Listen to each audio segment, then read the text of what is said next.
habían sido deportados, había mucha tristeza, mucho dolor, las cosas no estaban bien en la tierra de origen de Nehemías. Le pidió a su rey, y el rey le dice que tenga buen éxito en la empresa, en la comisión, en volver a su tierra, en reedificar la ruina, en volver a levantar lo que el enemigo destruyó. Dígale al de lado, vos tenés la capacidad de levantarte y de reconstruir la ruina. Qué lindo, seguí predicando, Juan Carlos.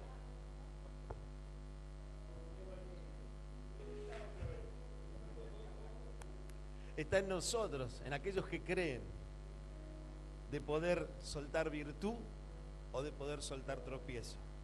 Decí conmigo, está en mí. Si le creo a la palabra, en volver a reedificar lo que el enemigo me robó. Mi esperanza solo está en Jesús. ¿Cuántos probaron ya con fórmulas mágicas y nada ocurrió? Pero cuando hemos venido a Jesús vimos que hubo claridad, ¿no? Esa misma claridad Dios tiene sobre todas las cosas. Nosotros tenemos que ir a su encuentro. ¿Cuántos dicen amén? Amén. Usted trate de entender lo que significó para el pueblo de Israel dar vueltas sin saber a dónde se debía ir. De lo que le estoy hablando es que no se le había revelado a ellos el camino más directo, sino que por su ignorancia, por su pecado, por sus decisiones equivocadas, lo que tenía que solucionarse, decir al de al lado, en 10 días, se terminó solucionando en 40 largos años. Pellizcarlo y decirle, ¿me estás entendiendo? Eso significa que muchas veces la falta de revelación o de comprensión tiene que ver con nuestro carácter, con nuestra forma de ser, con nuestra forma de pensar. Si yo quiero enfrentarme o confrontar el modelo de Dios, seguramente me voy a atrasar en la vida. Me voy a atrasar, porque voy a ir como en contramano, como luchando con Dios. Y cada día que yo luche será un día que me atrasé. Cada año que yo me confronte y que no resuelva eso, es un año que perdí. Entonces usted imagínese que cuántos años, cuántos científicos, volviendo al tema, trataron a lo mejor de solucionar otras cosas y no se hicieron esta pregunta, porque el doctor dijo, ¿por qué esto es así? Los científicos dijeron, ¿por qué esto es así? Se le ocurrió preguntarse a sí mismo, y de esa pregunta, ¿por qué esto es así? Dígale de lado, surgió una respuesta. Hubo algo satisfactorio. La falta de entendimiento nos ha llevado a diferenciarnos de uno a otro. La falta de comprensión ha hecho que nos separemos, que nos dividamos, porque hay algo que no entendíamos, hay algo que lo presumíamos o lo analizamos de una manera tal vez hasta incorrecta, con prejuicio. La gente es muy común que analice las cosas y sea prejuiciosa. Es como el kiwi, es feo el kiwi por fuera, ¿sí? Horrible el kiwi. No tiene gracia el kiwi, pero al que le gusta, qué rico cuando está maduro, es riquísimo el kiwi. ¿A cuánto le gusta el kiwi? Anda a comprarme 6 kilos de kiwi. Y así con otras cosas, ¿me entiendes? Cuando falta luz, no hablemos más de luz, si se corta. Cuando falta revelación o comprensión, el hombre sufre. El hombre sufre. Solamente usted me va a entender cuando yo le ponga este ejemplo. Usted lo ve a su hijo callado. Lo ve a su hijo callado, a su esposo callado, a su esposa callada, que viene de la calle, que viene del trabajo, que viene de la escuela y está callado. ¿Qué sucede con usted? Ya quiere saber por qué está así, ¿no? Entonces imagínese que hay una preocupación cuando sucede algo en casa y no sabemos qué le sucede a la otra persona porque no se nos reveló, estamos como a oscuras, no sabemos, y ese no saber nos aflige, nos angustia. Dígale al de lado, Dios quiera que en esta noche te agarre ese tipo de aflicción por la Escritura. Gracias por su entusiasmo, qué bonito, qué lindo, qué hermoso. Dios quiera que en esta noche nos tome un espíritu de aflicción, pero por conocer la verdad o lo más aproximado a la verdad de la Escritura. Porque muchas veces repetimos lo que otros dicen y no vamos a la Escritura a ver si es así como se dice Es como esos dos textos bíblicos de los evangélicos que dice, ayúdate que te ayudaré. Y falta que uno lo haya dicho y lo repitió toda una generación. Y usted va en la Escritura, y yo ya la leí varias veces en la Biblia y no lo encuentro por ningún lado. ¿Dónde está ese bendito texto que dice, ayúdate que yo te ayudaré? No lo encuentro. Un día dije, dejo de predicar. Si alguno me dice, ¿dónde está? Yo dejo el pastorado, automáticamente. ¿Me entiende? ¿Y el otro texto cuál era? Ayúdate que te ayudaré. Y el otro, ocúpate de mis cosas, que yo me ocuparé de las tuyas. ¡Mentira! No existe tal cosa. En cambio los cristianos lo repiten y por querer parecer espiritual. Y claro, hermano, como dice la Escritura, ayúdate que te ayudaré. Y son parte de la oscuridad y de la ignorancia, de lo no revelado. ¿Por qué razón? Porque no se ocuparon o preocuparon, no les picó ese bichito de decir, ¿y eso dónde está escrito? ¿Dónde está? Que yo no lo encuentro. Entonces, acá la historia bíblica comenzó allá en el libro de Génesis, capítulo 1, versículo 1, cuando Dios dijo, y creó Dios. Sígame a mí, vamos. Y creó Dios. Y creó... ¿Así dice la Biblia? ¿Así dice la Escritura? No, dice en el principio. ¿Se da cuenta? En el principio creó Dios los cielos y la tierra. Y la historia comienza a develarse, se empieza a correr la cortina. Y allá por el capítulo 3, ya pasaron unos cuantos años, Dios le habla a Eva y le dice que va a venir el hijo de la simiente de ella, que va a vencer al reino de las tinieblas que está proponiendo la serpiente, que es Satanás. Y ahí empieza a descubrirse la lucha de los dos reinos, de las tinieblas con el reino de los cielos.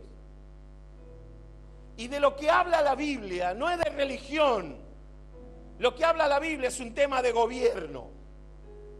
La Biblia enseña y pone en claro, a ver, ¿bajo qué gobierno está? ¿Bajo el de las tinieblas o bajo el del reino de los cielos? Cuando ve al hombre, el Señor dice que lo vio disperso como ovejas que no tienen pastor. Eso era señal de que el hombre está bajo el gobierno de la serpiente. Cuando usted ve a un colectivero borracho, va en contramano y no le interesa advertir, frenar, parar y se lleva puesto, perdóneme la expresión, a otro micro, no importándole el daño que va a causar, si mata a 1, a 2, a 3 o a 50, ese hombre está bajo el gobierno de las tinieblas, bajo influencia de droga, de alcohol, de no sé qué cosa, está portando muerte. En Luján, ese chico que le pegaron un escopetazo en la cara para robarle la moto, esa persona está bajo el gobierno de las tinieblas. Hoy está en todas las casas, se ve Pablo Escobar, ¿no? Hay una morbosidad tal sobre eso, y usted ve ahí a ese hombre bajo el gobierno de las tinieblas. Bajo el gobierno de las tinieblas. Y eso comenzó hace muchos años. El hombre bajo el gobierno de la serpiente. Yo quiero que hable así desde este día en adelante. El hombre, como dice la Escritura, bajo el gobierno de la serpiente. Y así se fue manifestando el mundo. Dios lo pone a Adán y a Eva como hombre de gobierno para sojuzgar. ¿Para qué más? Dice, lo puso para que fructifique la tierra, para que sojuzguen la tierra. Sojuzgar es gobernar, administrar. Es el gobierno de Dios sobre el planeta Tierra. Es el cielo que venía a establecer un modelo de gobierno diferente para todo lo creado. La tierra era lo sumo, lo máximo, porque de allí, en ese trono se iba a sentar nada más y nada menos que su Hijo Jesucristo, gobernar desde la tierra hacia todo lo creado. Era una forma de gobierno sobrenatural, donde todo se iba a mover de forma sobrenatural. Por eso a muchos lo toman en poco cuando Felipe es transportado de un lugar a otro. Y esa era la forma de gobierno sobrenatural. Lo que pasa es que la serpiente nos llevó a lo natural, a lo posible. mientras que Dios se movió siempre dentro de lo que es imposible. Por eso dice, lo que es imposible para los hombres, gracias por su entusiasmo, lo que es imposible para los hombres es posible para Dios. Pero sin embargo, el gobernador del reino le entregó la llave, la autoridad, el título de propiedad del gobierno del reino de los cielos a la serpiente. Desde allí el hombre pierde el gobierno, perdemos el gobierno de todas las cosas, no de algunas, de todas las cosas. ¿Qué sucedería si entra un ratón ahora? ¿Qué sucedería si vienen 4 o 5 ratones a correr por la iglesia? No tan solo las chicas, algunos muchachos también se arremangarían los pantalones. ¡Ah! ¿No? Estarían hablando en lengua, iban a empezar a hablar en lengua porque hay 4 ratones que están corriendo por la iglesia. Ya la pastora por la duda levantó los pies, mire. Y usted verá que pesa menos de 300 gramos ese peludo y feo animal, y sin embargo atormenta. ¿Cuánto pesaba, Jorgito? Decí la verdad, decí la verdad. A un hombre de 115 kilos. 300 gramos contra 115 kilos. ¿Sí o no? Dígale al de lado, perdimos el gobierno. Perdimos el gobierno. Porque en el modelo de Dios está que todo se sujeta al hombre. Es más, toda la naturaleza debe temer a la creación del Padre. Pero esa creación del Padre tenía que ejercer su gobierno de manera justa, santa, ordenada, no tirano. Pero sin embargo el hombre perdió esto. Ese derecho se lo transfirió a la serpiente. Hoy la serpiente sigue haciéndole creer al hombre que está todo bajo su gobierno. Pero hubo historias, hubo personajes bíblicos, hubo luz, revelación. Samuel, que está con muy corta edad, entre 10 y 12 años, está durmiendo cerca del altar. Y una voz que lo llama, dice, Samuel, Samuel. El muchacho se levanta y va a su pastor, al sumo sacerdote, y le dice, estoy aquí, ¿qué necesitas? No, yo no te llamé, volvete a dormir. Y se volvió a ir y no llegó al lugar y empezó a querer cerrar los ojos que otra vez, Samuel, Samuel. Y ¿qué le agarró ahora? El mal de San Vito. Se volvió a levantar. Aquí estoy, ¿qué necesita? Es que no te llamé. Y esto ocurrió por tercera vez hasta que Elí se dio cuenta de que no era él que lo llamaba, sino que era Dios el que llamaba a Samuel. Y lo llama por esta historia. Dice, antes de que la lámpara de Israel se apague, antes que se termine la revelación, antes de que no haya uno útil o apto para llevar mi mensaje, mi palabra, Dios tuvo que usar un niño. Yo creo que empezó a buscarlo Elí. Elías dijo que no, al segundo de Elí tampoco dijo que no, y así buscó entre todos los sacerdotes del templo, y ninguno le dijo, Señor, heme aquí. Y Dios tuvo que ir a buscar un muchacho, porque la lámpara de Israel se estaba a punto de apagar. La serpiente estaba tomando el gobierno dentro del templo. Un desinterés tremendo en el templo por buscar de Dios. Y halló inocencia, halló complacencia, halló voluntad en un muchacho de entre 10 y 12 años. Ese muchacho de 10 o 12 años fue la esperanza para Israel. Él volvió. Dice, porque ya la profecía escaseaba en esos tiempos. Ya no había palabra de virtud, no había palabra de revelación, porque la serpiente había logrado tomar esos hombres de gobierno y transformarlo en políticos, Juan. Eran políticos de reino. ¿Sabe por qué se pierde Saúl? Saúl se pierde porque cree que es un político de reino. Porque él cree que tiene derecho de hacer o de deshacer, de administrar aquí, de administrar allá, siendo que Dios lo puso para gobernar y defender su nación. Los demás tenían que ejercer el lugar de sacerdote, de profeta. Pero él se mezcla, él se mete. Él cree que es porque es rey, puede ser sacerdote, profeta, y Dios lo puso solamente para algo. Por eso es quitado del reino. Y es levantado David. Y vuelve a encenderse la luz de esperanza en Israel y en todo el planeta, porque no había hombre, dice en el libro de Ezequiel, no había hombre, escuche, no había hombre que buscara a Dios. ¡Wow!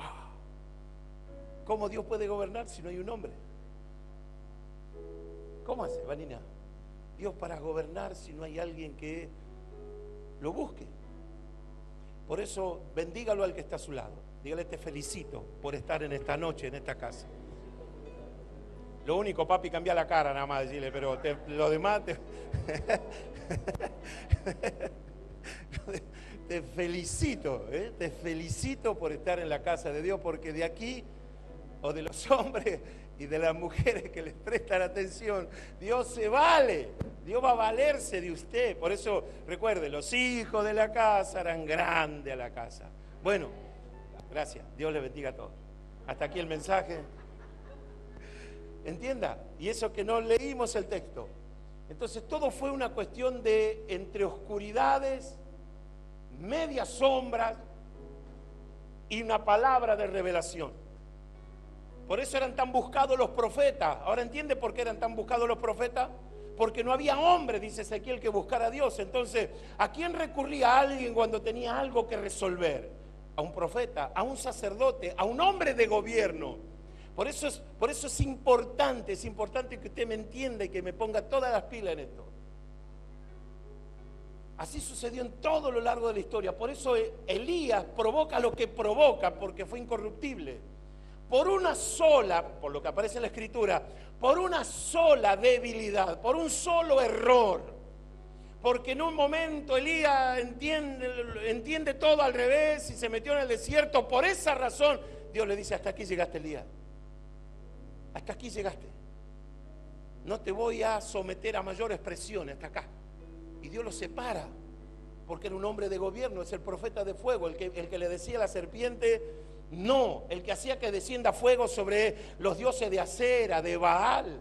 Era el hombre que frenaba la corrupción, era el hombre que declaraba y Dios le respondía, era el hombre que hablaba y Dios lo respaldaba, porque no había sido convertido en político de reino, o peor aún, en sacerdote de la tiniebla o de la serpiente. Se mantuvo intachable. Por eso luego le dice que pase la unción a Eliseo. ¿Por qué Dios le dio la doble porción a Eliseo? Amén, gracias, Dios le bendiga. ¿Por qué Dios le da la doble porción a Eliseo?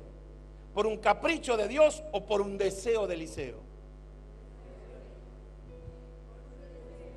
Pregúntale, ¿qué deseos tenés? ¿Cuáles son tus deseos? Ay, yo quisiera tener un novio rubio, 1,80 m de alto, todo musculoso, y un Mercedes en la puerta. Oiga, ¿cuáles son sus deseos en el Señor?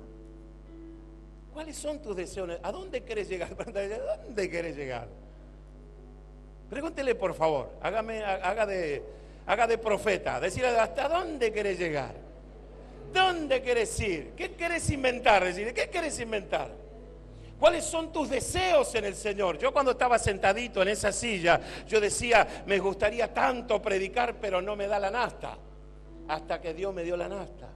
Pero era un deseo. Cuando veía a los hermanos servir Santa Cena, yo me decía a mí mismo, me gustaría servirle de esa manera al Señor. Hasta que me lo propuse, busqué en el Señor, le pedí al Señor, hasta que fui llamado a eso. Y después empezó una carrera ministerial, diácono, anciano, y no paré, no volví atrás. No me metí en los laberintos que muchos se meten y terminan arruinados ministerialmente y siendo objeto de servicio de la serpiente.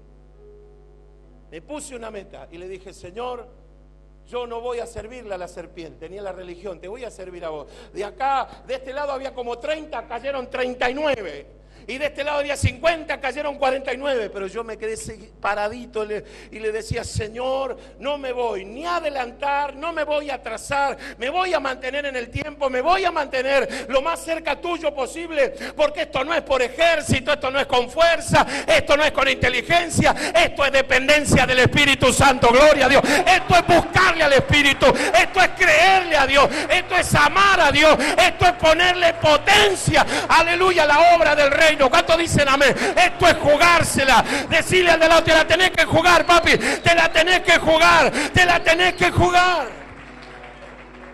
Y cuanto la serpiente me ponía la cosa más difícil me ponía todavía contra la serpiente. Así fue mi lucha, así mi pelea, y no quiero hablar de mí. Simplemente es que Dios está buscando hombres. Y se fue revelando y se fue revelando. Hasta que por un tiempo,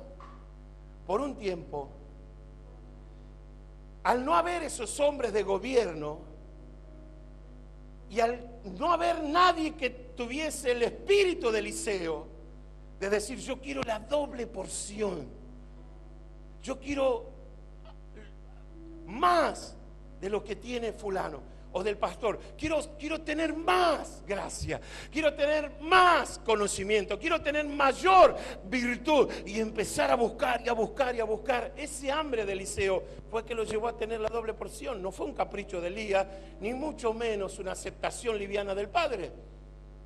La doble porción de Dios vino sobre Eliseo porque lo anheló. Decirle, porque lo anheló, porque lo quiso, porque amó eso.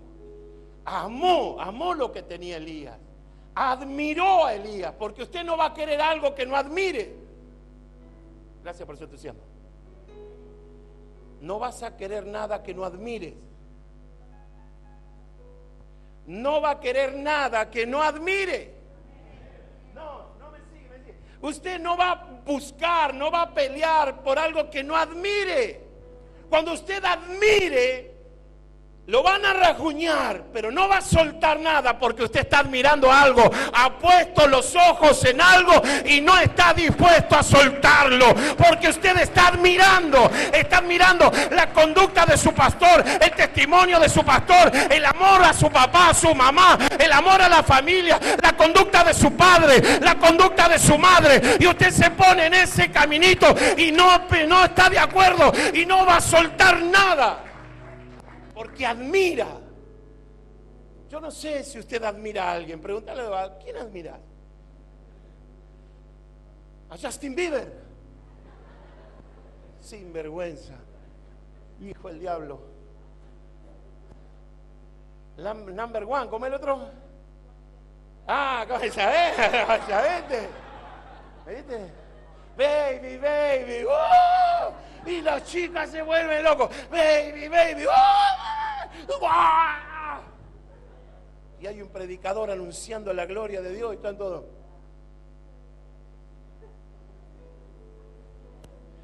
Esto es cuestión de admirar. ¿Sabe qué admiro yo? Y por eso me voy a la lectura y por eso leo a los patrones, a los generales del reino. Los admiro, porque lo que admiro, eso es lo que quiero. No aplauda porque esto, mire, ¿para qué va a aplaudir?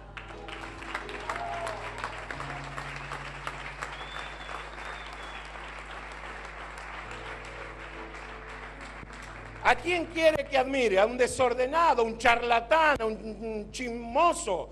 No, decirle, no gastes tu tiempo. Decirle, no admire. No pongas tus ojos en alguien que da un paso para adelante, 3 para atrás. 1 para adelante. Parece que está bailando un vals, ¿no? No admire, no ponga los ojos, porque si esa persona no crece, usted va a ser igual a él o a ella. Pon en tus ojos algo que admires.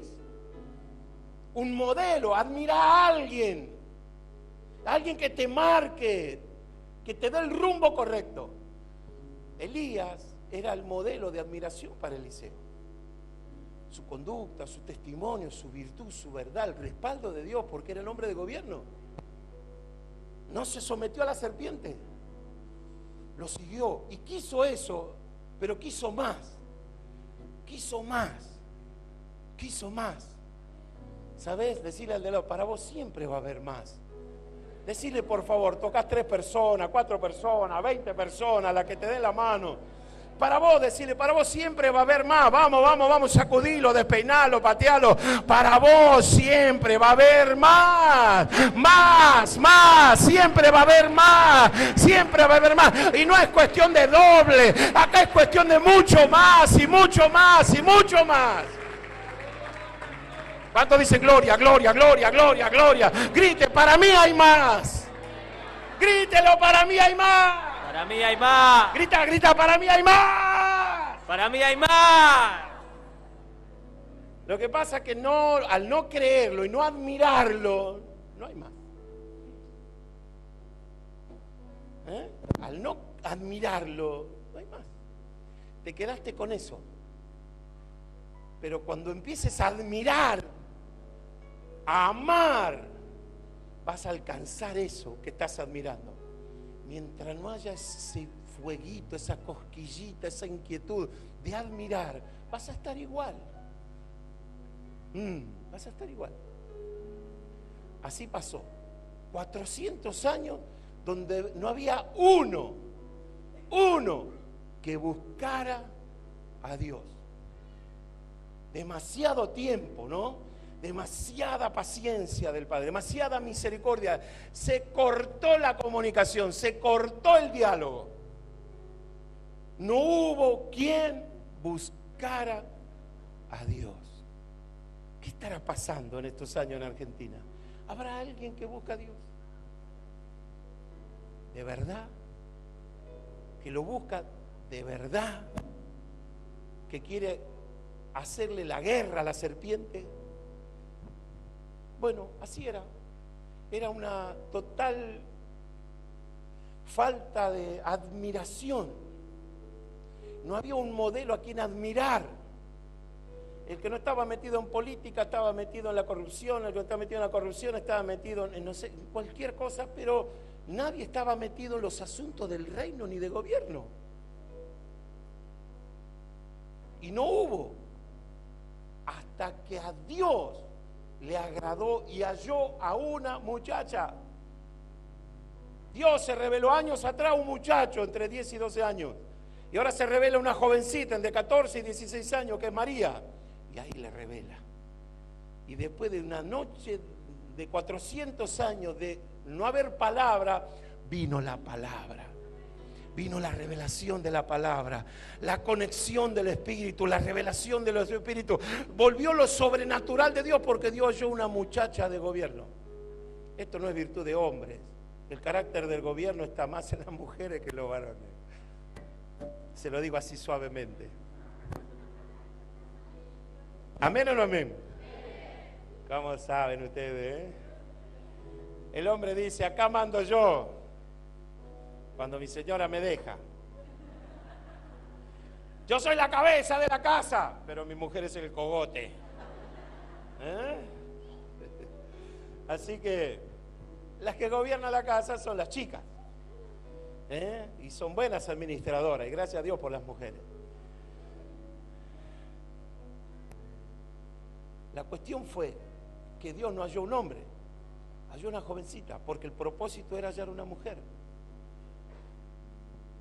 La comunicación sigue, y le habló a José, y la comunicación sigue, y anunció el nacimiento de su hijo. Por eso dice que Dios, habiendo hablado muchas veces a nuestros padres, por los profetas, por los hombres de gobierno, dice el libro de Hebreos, a nosotros, de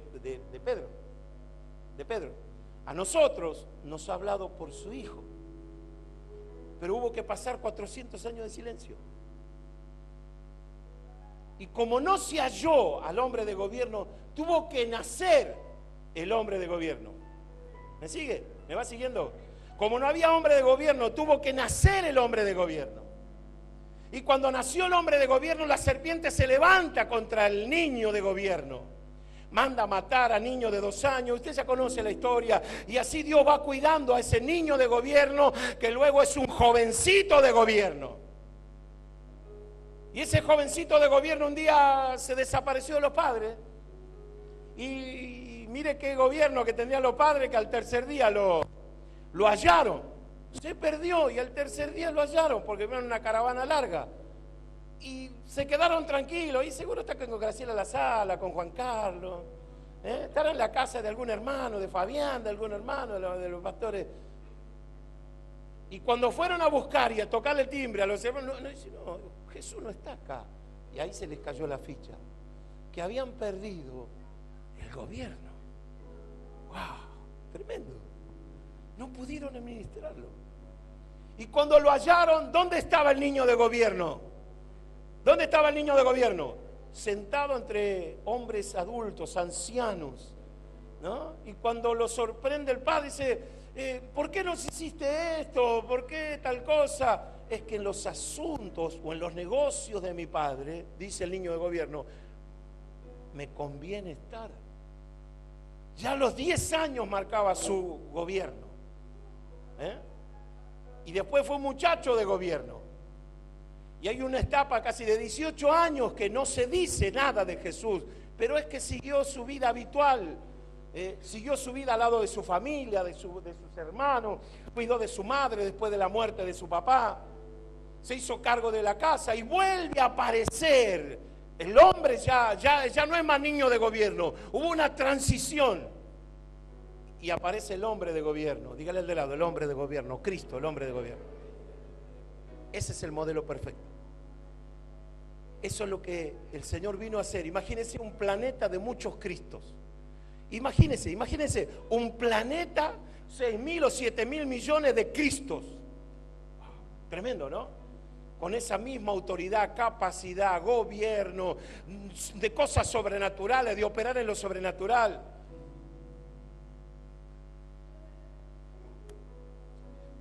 Y cuando ese Cristo comenzó a caminar, encontró que el hombre de gobierno que siguió los pasos de la serpiente, cada día estaba peor. Cada día era peor la situación del hombre que había sido llamado o escogido para gobernar la tierra. Entonces ahí se manifiestan los frutos de la ignorancia, los frutos de la falta de revelación. La serpiente empezó a contaminar con distintas religiones, empezó a levantar a uno, a otro, a un pensamiento, otro pensamiento, empezó a dividir y a multiplicarse a través de los hombres y a llevar su historia de arrodillarse a madera, rocas, piedras, árboles, animales. Pero a la misma había un linaje que buscaba a Dios, ¿sí? Un linaje que buscaba a Dios. Ahora llega el momento. Se lo leo. Mire tanta vuelta para llegar acá. Jesús. Algunos están diciendo, ¿y dónde leyó el pastor? ¿Dónde leyó? No. Ahora vamos a leer. Ahora vamos a empezar a predicar. Total, yo vine de vacaciones, tengo el tiempo del mundo. Y Juan Carlos también, así que... Escuche, San Mateo, capítulo 16. Desde el versículo 13 en adelante dice así. Cuando lo encuentre, diga amén. A ver. San Mateo, capítulo 16. Versículo 13. Dice, viniendo Jesús a la región de Cesarea de Filipo, preguntó a sus discípulos diciendo, ¿qué dicen los hombres que es el Hijo del Hombre? Capítulo 16, versículo 13. ¿Quién dicen los hombres que es el Hijo del Hombre? Ellos, los discípulos, dijeron, la gente dice que tú eres Juan el Bautista, otro dice que eres Elías, otro que eres Jeremías o alguno de los profetas. Jesús le dice a los discípulos, ¿y vosotros, ustedes? ¿Quién soy yo para ustedes? ¿Qué decís? ¿Quién decís que soy yo?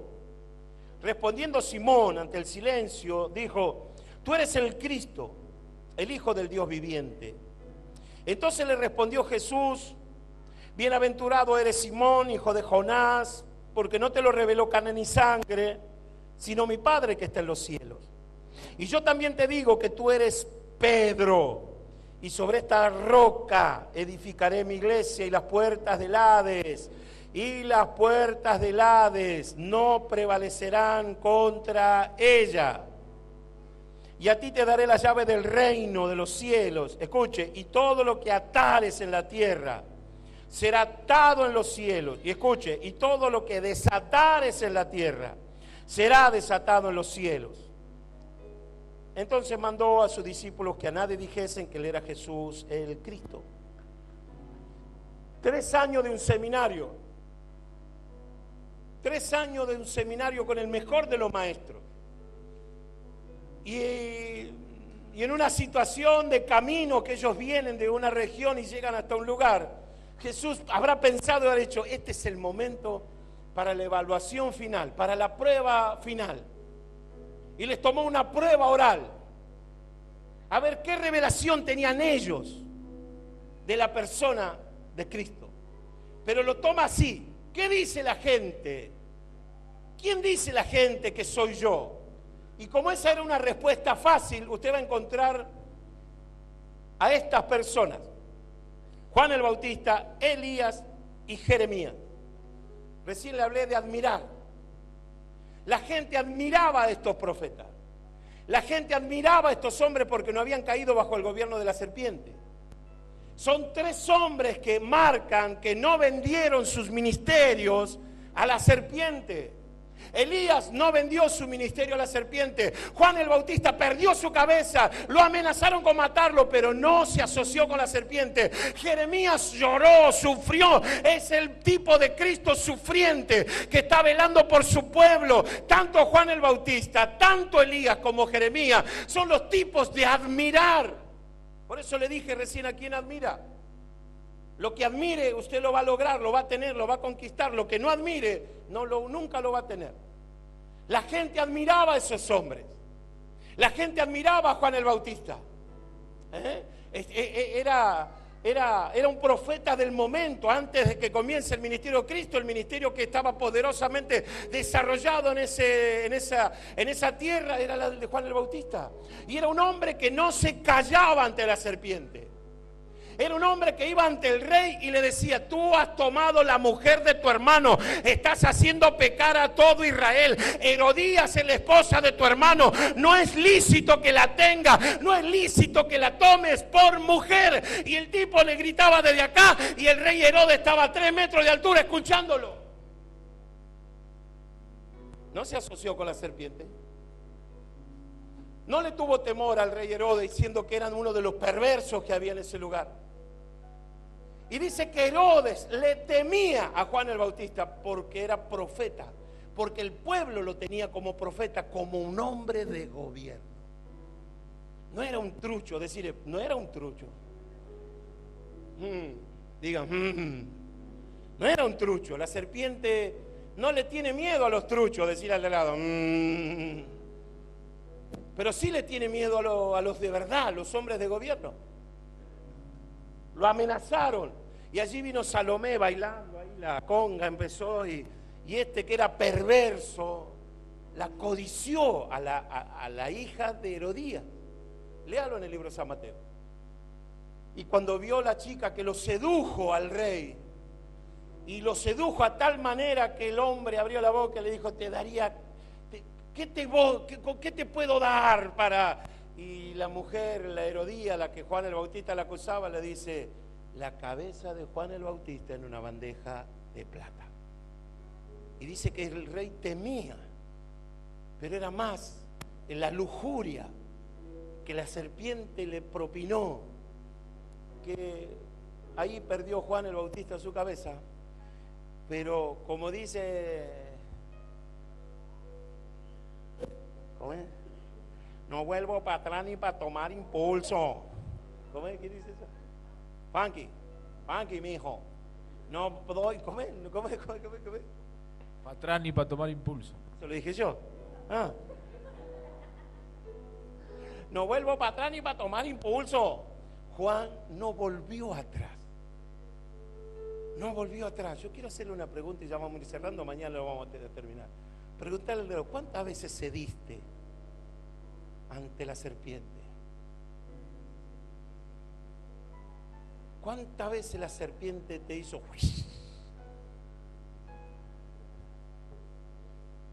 ¿No? O te dijo la serpiente: por este camino no, esto no es para vos. Vos no te mereces esto.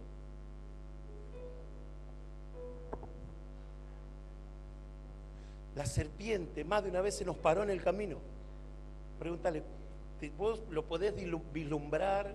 ¿Te acordás de esos momentos que la serpiente se te paró en el camino y te dijo: por aquí no pasas, esto no es para vos?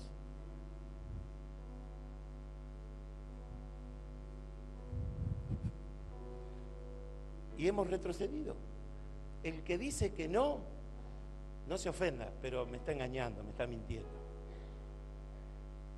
A mí la serpiente se me paró en el camino y más de una vez tuve que dar un paso para atrás por temor, por lo que significó la situación.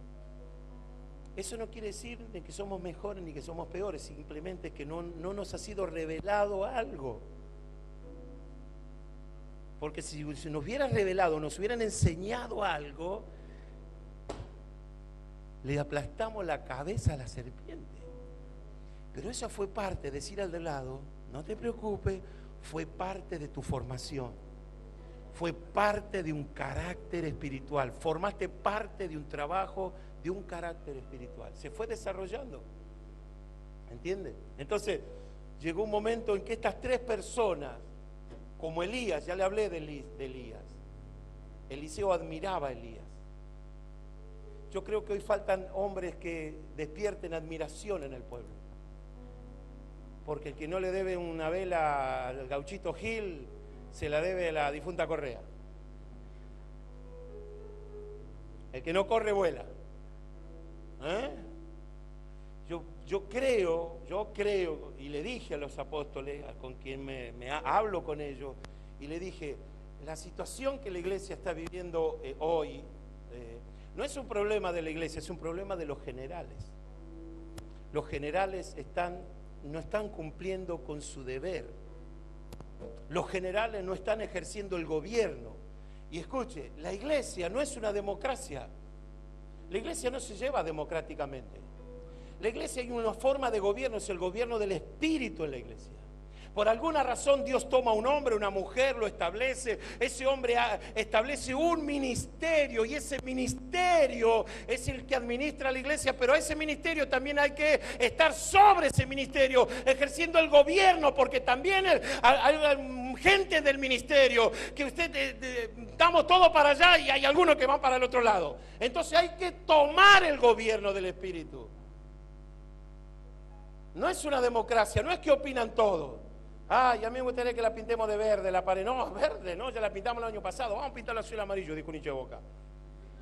Entonces no, hay determinaciones porque esto no tiene que ver con usted ni conmigo. Esto tiene que ver con el reino de los cielos.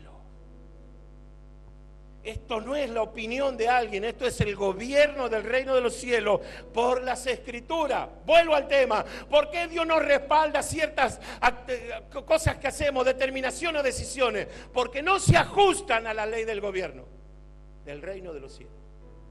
Son políticas. Son políticas. Hacemos política.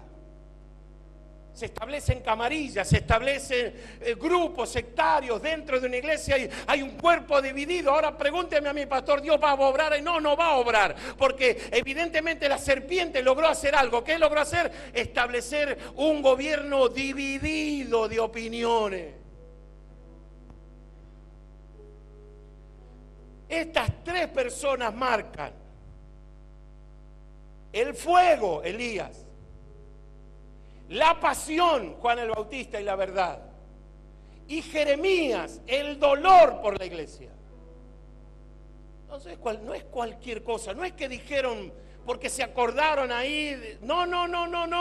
Juan el Bautista es la pasión, es la verdad. La iglesia tiene que tener pasión y verdad. La iglesia tiene que tener el fuego de Elías. Y la iglesia tiene que sufrir, tiene que lamentarse por el dolor de personas que se pierden, por los que se pierden. No porque yo tengo un problemita. No. Tenemos que sentir carga y tristeza por los que se pierden porque son almas. Y una vez que caen en el infierno, no salen nunca más.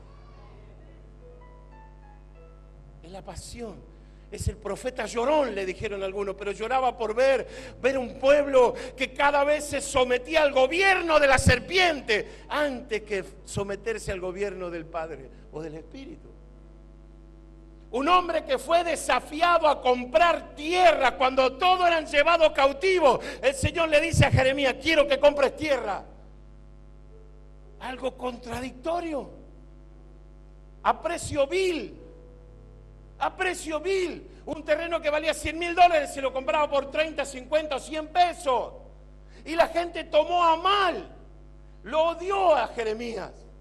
Pero todo esto tenía que ver con una enseñanza, como decir, miren cómo ustedes le perdieron el valor a lo que era santo, puro, bueno, honesto, noble, y lo que significaba el gobierno del Padre. Lo entregaron por nada. Esa era la enseñanza. Cuando lo tenían, no le daban el valor. No valoraron que tenían a un Dios poderoso en medio de ellos. Jeremías representa esto, esa tristeza, ese sufrir por ver no cumplido en el pueblo el propósito de Dios. Tremendo. Así que no son cualquier cosa. Me está apurando el reloj. No son cualquier cosa. No están puestos por casualidad. El hombre de fuego, el hombre de la pasión, el hombre del sufrimiento por cumplir o por el no cumplimiento de la voluntad de Dios dentro del pueblo. Y termino con esto y nos vamos. Jesús le dice a ellos, ahora a mí me queda claro,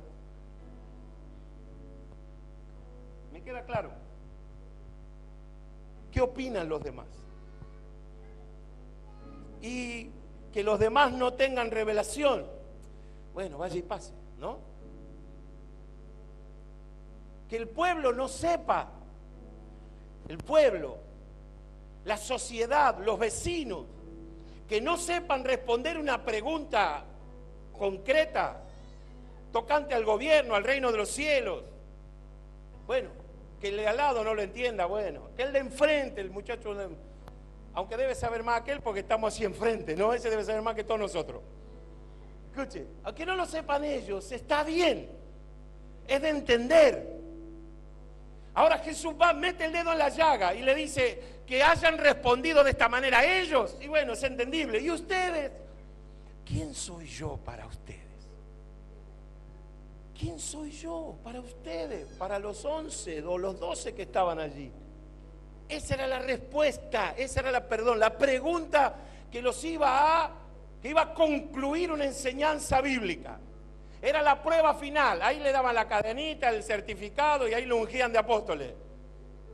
¿Quién soy yo para ustedes? Yo quiero que en esta noche usted le haga esta pregunta al de al lado. Amado hermano, ¿quién es Jesús para vos?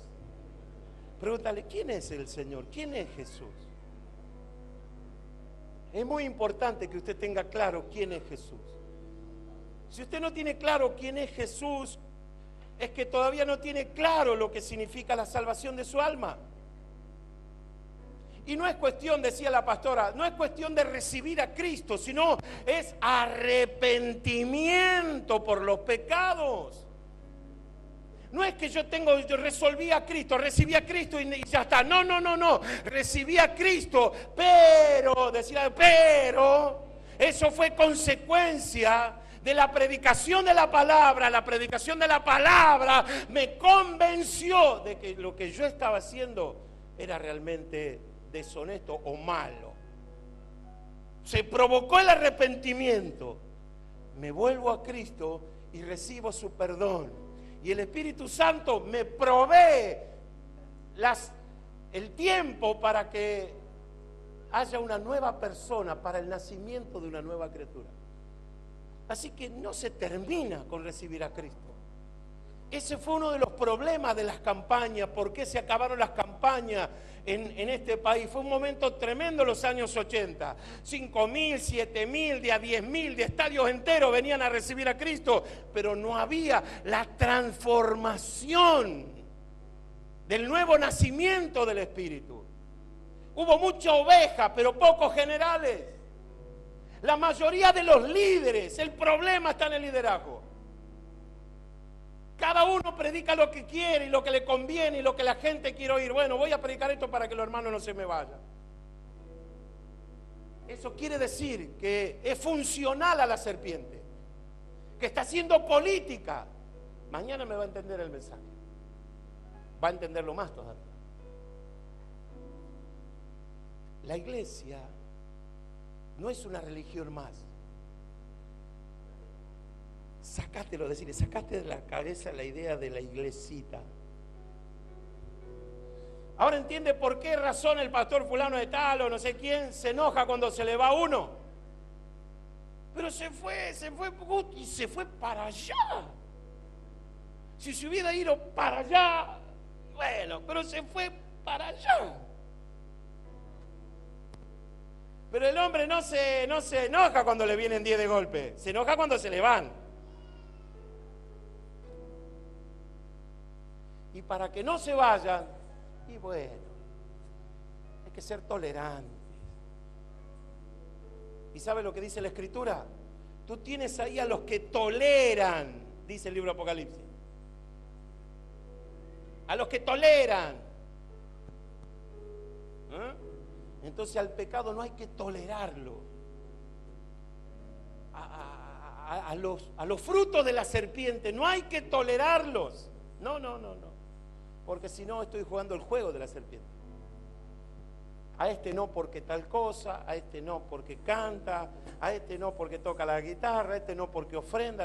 Entonces es un desastre y es que la serpiente está gobernando ese lugar. Ahora entienda esto y ya voy cerrando. La Biblia dice, sin santidad, nadie. Sin santidad es la condición del reino. Nadie verá a Dios. Nicodemo se le acercó que estaba contaminado con la serpiente, le dijo, Señor, así, asá. Y le dijo, si no nacieres de nuevo, no puedes ver. Y si no naciste del agua y del Espíritu, no puedes entrar en el reino de los cielos. Entonces, amado, yo entendí que cada uno debe cuidar su salvación con temor y con temblor. Y que muchas veces el problema está dentro de nuestro propio hogar.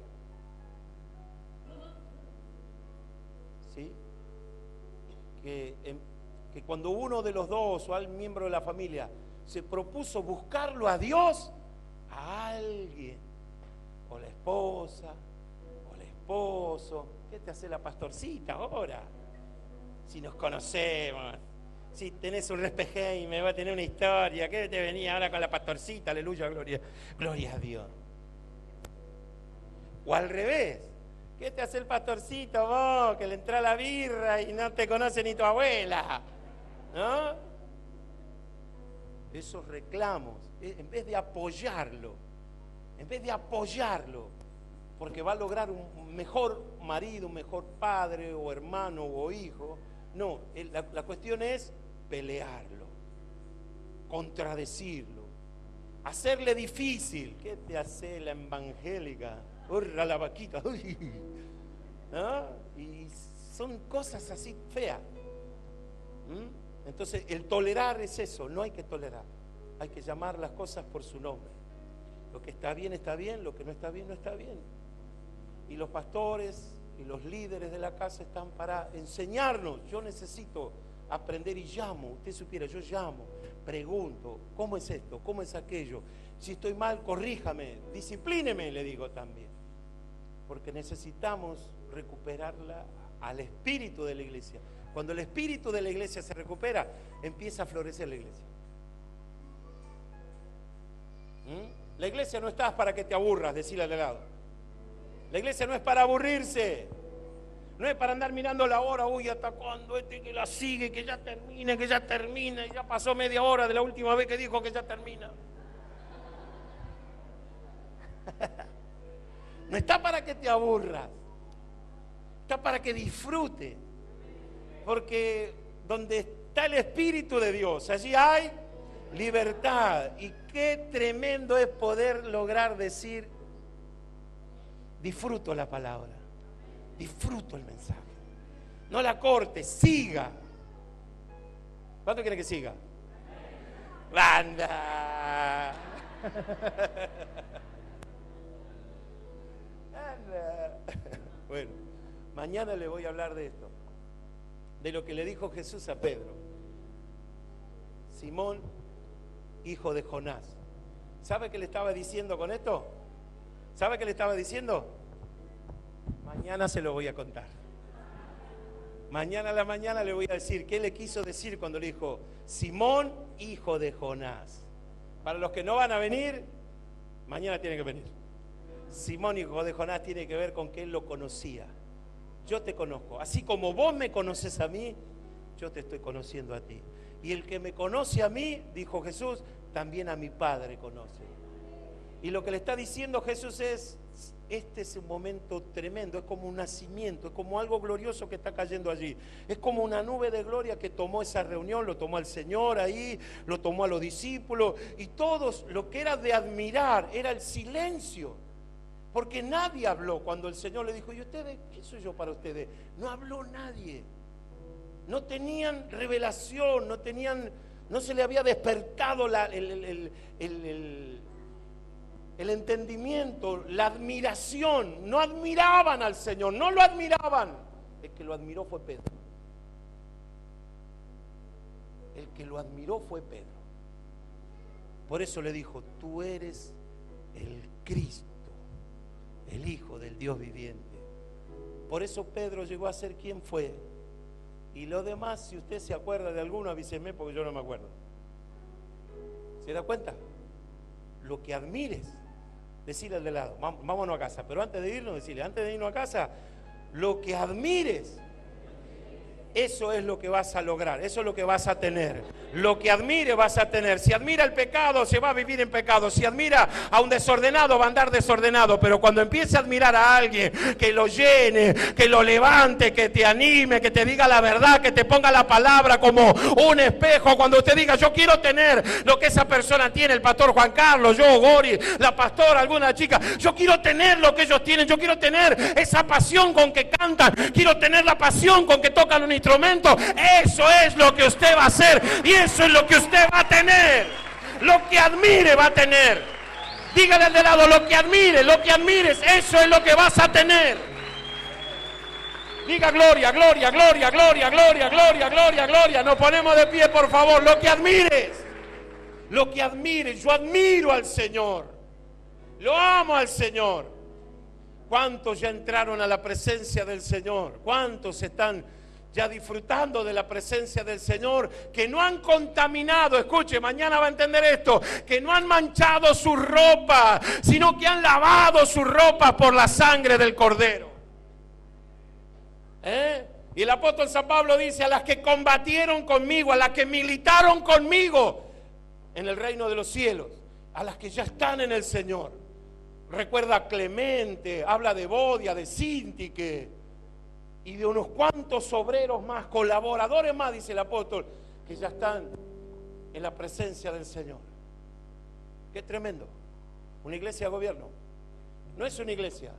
Por eso no tenemos santos. El único santo acá soy yo. No tenemos santos. No tenemos santos. Un día vino un pastor acá, que yo lo llamé, usted ya sabe la historia. Vení, animate, vení a la iglesia, vino y se sentó acá. Acá se sentó. Tened cuidado porque esa silla... Y empezó así, mire, frunció la nariz y empezó.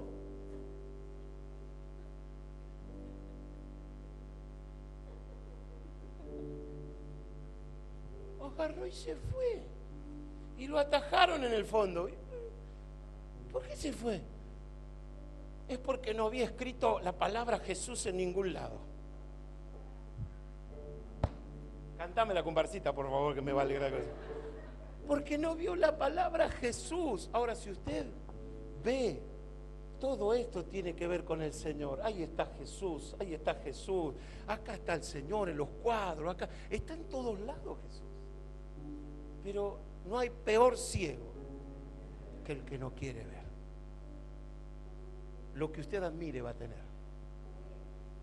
Mire, se me calentó el pico. Era la temporada de Gigi Ávila y todos los predicadores. ¿Quién no admiró a Gigi Ávila? ¿Quién no lo imitó alguna vez? ¿Vos te sale? Dale, que yo sé que te sale, Juan. Dale que no vamos, dale. Y hermanos y amigos. Ah, ¿vio? Hermanos y amigos. Aleluyita y aleluyones. Claro, ¿no? Y empezaba, y todos lo admirábamos, porque era un hombre de gobierno. Al hermano Carlos Anacondia, escúchame bien, Satanás. Y todos salimos ahí, ¿no? Detrás de Carlos Anacondia. Y allá, un pastor que tenía Juan Carlos, un hombre de Dios también, aplaudí sobre tu cabeza, hermano. Él iba ahí. Todos querían ser como el pastor Héctor Jiménez. Admiraban a su pastor. cómo hablaba, cómo pronunciaba, cómo predicaba, y eran de su admiración, ¿sí o no? ¿Cuántos salieron predicando igual que Héctor Jiménez? Un hombre de Dios. Se equivocó como todo, pero es un hombre de Dios, ¿sí? ¿Está bien? Ahora, llegamos al 2014. Llegamos al 2014. Yo quiero que usted le pregunte, sacudilo, mirarle los ojos, patearle los tobillos. No sé lo que va a hacer, pero algo va a tener que hacer.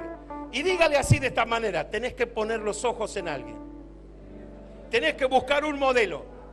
Tenés que buscar a alguien que admire, que no te haya fallado jamás. Yo te voy a enseñar a alguien. La Biblia dice: puestos los ojos en Jesús, el autor y el consumador de la fe. Poné los ojos en el Señor. En este año, poné los ojos en el Señor. No lo saque, no lo saque. Por más que vengan problemas, por más que haya dificultades, no saquen los ojos del Señor. Hay que admirarlo al Señor. Hay que admirar su obra. Hay que admirar su iglesia. Hay que admirar su gobierno, hay que admirar su mensaje, hay que admirarlo al Señor. Dele gloria, gloria, gloria, gloria. Dele gloria al Rey que vive para siempre.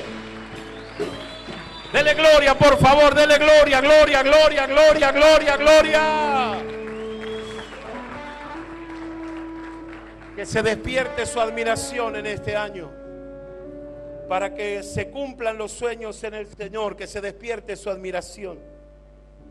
Que usted pueda decir: Señor, tengo la oportunidad de comenzar algo nuevo. Lo primero que voy a hacer, voy a llenar mi corazón con admiración por tus cosas, por tu palabra, por tu reino. La gente a veces tiene algún problema y se va de la iglesia como creyendo que así va a solucionar el problema. Se le paró la serpiente y quieren abandonar la carrera, dejarlo todo, porque no tienen a nadie a quien admirar. Ponga los ojos en el Señor. Y si necesita un ejemplo más cortito, y si usted cree que es conveniente, ponga los ojos en los pastores de la casa. Poné los ojos en tu papá, en tu mamá, en tu hogar. Admirá eso. Hay tanta falta de respeto porque no se admira. Poné los ojos en el Señor. Poné los ojos en el Señor, iglesia. Admira su obra, que a pesar de tantos años y de tantos conflictos, la iglesia sigue fuerte y poderosa, venciendo los tiempos, venciendo dificultades, porque el Espíritu Santo está en la iglesia. O robo shorobo kotorobo kataramana mashamana.